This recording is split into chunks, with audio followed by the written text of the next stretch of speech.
गुरु प्यारी संगत जी, राधा स्वामी जी।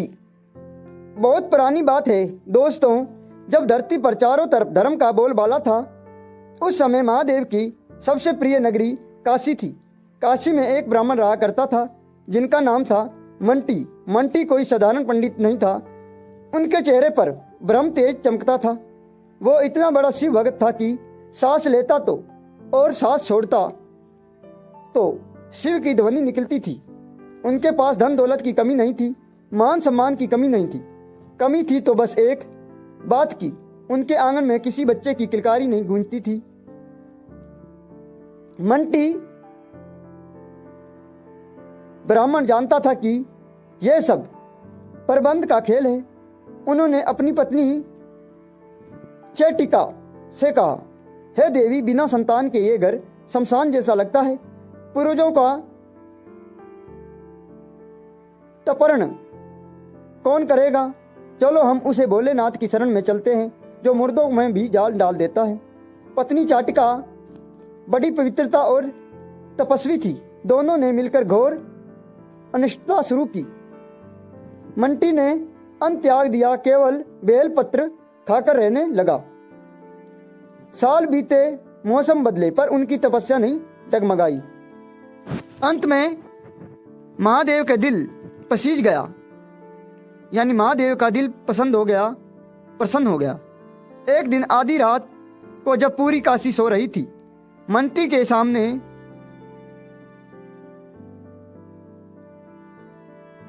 शिवजी प्रकट हुआ। उनके गले में नाग था, सिर पर गंगा और चेहरे पर करोड़ों चंद्रमाओं की शीतलता थी। भगवान बोला, वत्स मंटी, उठो, तुम्हारी निष्ठा ने मुझे कौशल से यहां खींच लिया। जो मांगना है मांग लो।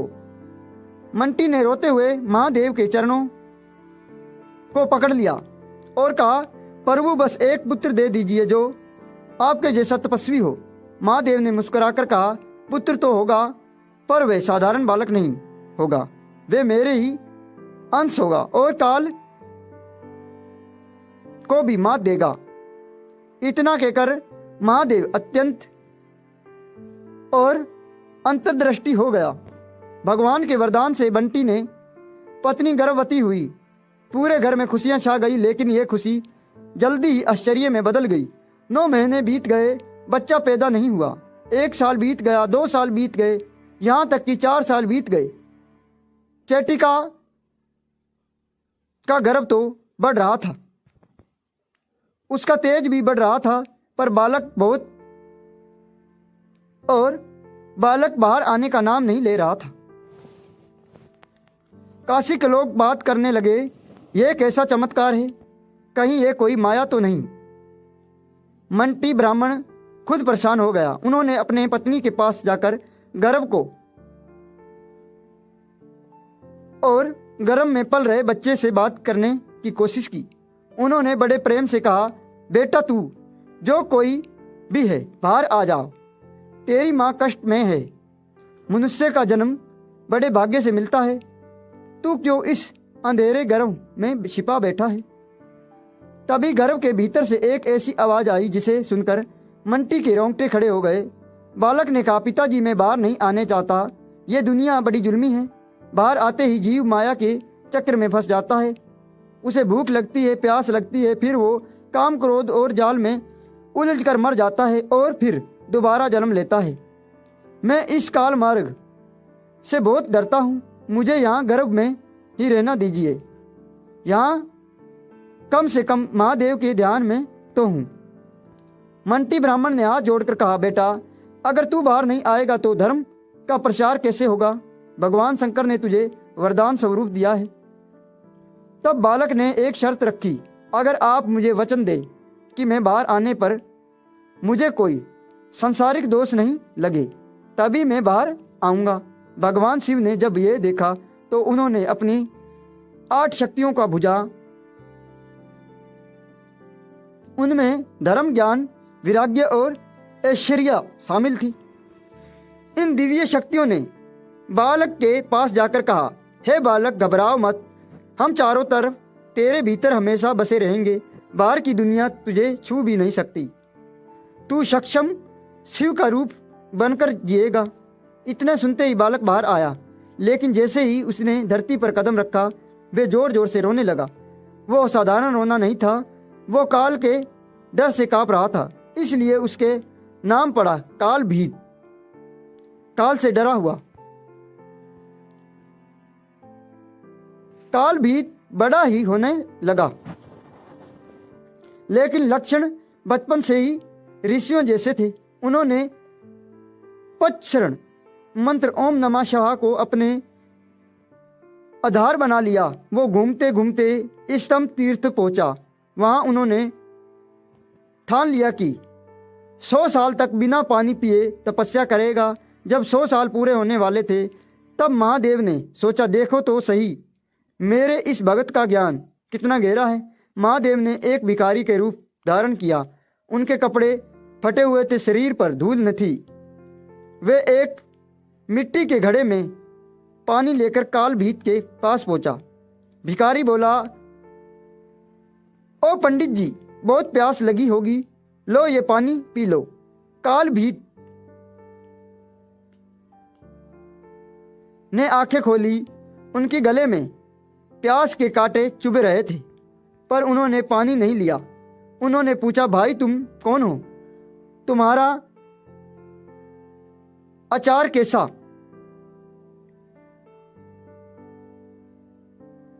क्या तुम शिव भगत हो?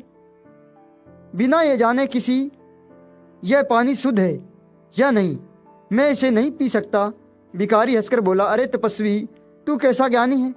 भगवान तो सब में है। इस पानी में भी शिव है, मुझ में भी शिव है और तुझ में भी शिव है, पर तू छुआछूत और जात पात की बात क्यों कर रहा है? क्या तुझे नहीं पता कि मिट्टी, पानी और आग सब भगवान के रूप हैं? काल भांति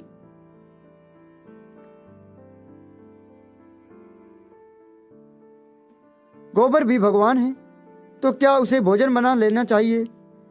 जैसे सोने के हर गहने में सोना होता है, पर जो सोना कचरे में पड़ा हो उसे कोई सिर पर नहीं लगाता। भगवान सब में है, ये परमार्थ की बात है, लेकिन रहन सहन के लिए मर्यादा जरूरी है। अगर हम शास्त्र के नियमों को तोड़े देंगे तो समाज बिखर जाएगा। इसलिए जब तक मुझे यकीन नहीं होगा कि यह जल और इसे लाने वाला पवित्र है, मैं इसे नहीं ग्रहण करूंगा। काल भांति की यह बात सुनकर वह भिखारी गायब हो गया और उसकी जगह त्रिनेत्रीय भगवान शंकर प्रकट हो गया। उनके हाथ में त्रिशूल था और उनके सिर के पर गंगा की धारा फूट रही थी। महादेव, शाबाश काल भीति,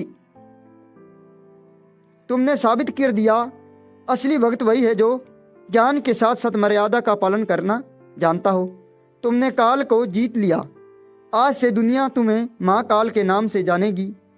तुम मेरे गुणों के राजा बनोगे और जो भी तुम्हारी यह कथा सुनेगा उसे अकाल मृत्यु का डर नहीं हो रहेगा। इसके बाद काल भांति ने राजा करधम को धर्म का ज्ञान दिया और शेषता से शरीर सवलोक चला गया। संगत जी, यह इस दिव्य कथा का एक बड़ा विस्तार है। काल भीति ने अपनी दृढ़ भक्ति से महादेव को प्रसन्न किया और महाकाल की पदवी पाई। अब कथा आगे बढ़ती है। उन दिनों करधाम नाम का एक बड़ा तपस्वी राजा हुआ करता था। राजा करधाम धार्मिक तो था, लेकिन उनके मन में संसार को कोई उलझन थी। जब उन्होंने सुना कि स्तंभ तीर्थ में एक ऐसा महासिद्ध पुरुष प्रकट हुआ है जिन्होंने मृत्यु को जीत लिया है, तो उनके मन में दर्शन के लिए इच्छा जागी। राजा अपने राजपाट, हाथ, घोड़े और तामझाम छोड़कर एक साधारण जिज्ञासी के तरह महाकाल के पास पहुंचा। उन्होंने देखा कि महाकाल एक दिव्य शिवलिंग के पास बैठा है और उनके शरीर से एक ऐसी शांति निकल रही है जो शब्दों में बयान नहीं की जा सकती। राजा दंडवत प्रणाम किया और हाथ जोड़कर बोला, हे महात्मा, मैंने सुना है कि आपने उस काल को हरा दिया जिससे पूरी दुनिया थर थर कांपती थी। राजकाज तो करता हूँ पर मेरा मन अशांत रहता है। कृपया करके मुझे ऐसा रास्ता बताओ जिससे घर में रहकर भी ईश्वर को पाया जा सके। महाकाल ने मुस्कुराते हुए राजा करधाम को अपने पास बिठाया और बोला, हे राजन, भगवान शिव को पाने के लिए जंगल जाने की जरूरत नहीं है। असली तपस्या तो अपने भीतर की विकारों को मारने हैं। महाकाल ने राजा को धर्म के मुख्य सूत्र समझाया। संपूर्ण ही सबसे कुछ होता है। आप जो भी कर्म करो, चाहे वे राजा काज हो या घर का काम हो, उसे ये सोच कर करें कि यह काम भी भगवान शिव की प्रसन्नता के लिए कर रहा हूं।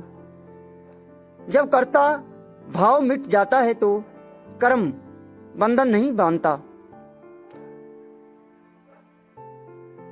नाम की शक्ति।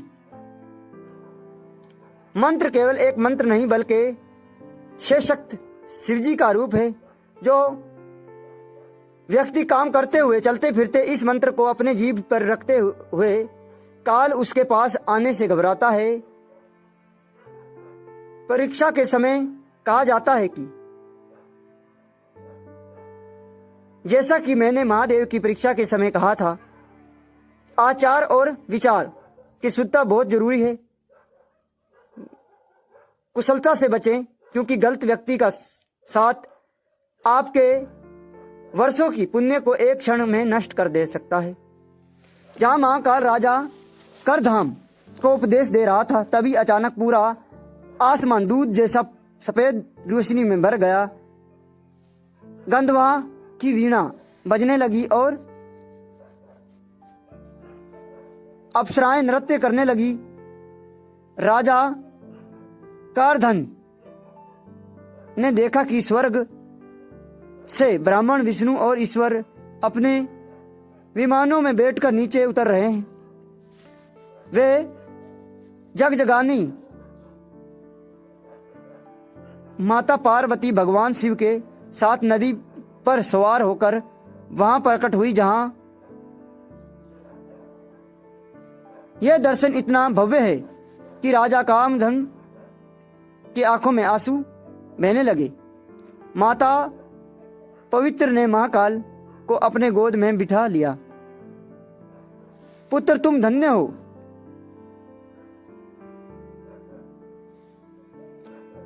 और उसके सिर पर हाथ फेरते हुए बोला, पुत्र, तुम धन्य हो। तुमने संसार को दिखाया कि भक्ति की जिज्ञा के आगे भगवान को भी झुकना पड़ता है। आज से तुम संसार तुम्हें हमारे पुत्र के समान हो और जब तक यह सृष्टि रहेगी शिवलोक में तुम्हारा स्थान सुरक्षित रहेगा। देवताओं ने महाकाल का आभूषण किया। उन्होंने कहा कि दिव्य चमकती हुई रथ पर बैठाया गया राजा करधनु ने महाकाल के चरणों की धूल अपने सिर पर लगाई और उनके आशीर्वाद मांगा। महाकाल ने अपने राजा को आशीर्वाद दिया कि उनके राज्य हमेशा सुखी रहे और अंत में उन्हें भी शिवलोक की प्राप्ति होगी। करोड़ों की जय जयकार के बीच महाकाल अपने ही उसी शरीर के साथ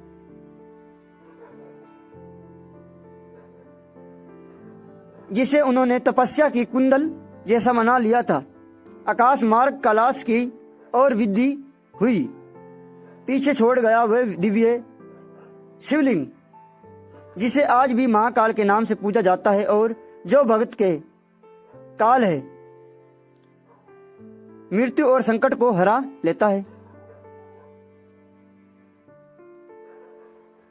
दोस्तों, काल भाती की यह कथा हमें सीख देती है कि डरना है तो केवल धर्म से डरो, मृत्यु से नहीं। अगर आपकी भक्ति सच्ची है तो स्वयं भगवान आपकी रक्षा बनकर खड़ा हो जाएगा। शास्त्रों की मर्यादा के पालन ही हम पशु से इंसान और इंसान से भगवान बनते हैं। भाइयों और बहनों, ये महाकाल की कथा विस्तार थी। इस साथ जीवन की दुर्दशा, रोगों और अकाल मृत्यु का भय मिट जाता है। क्या आप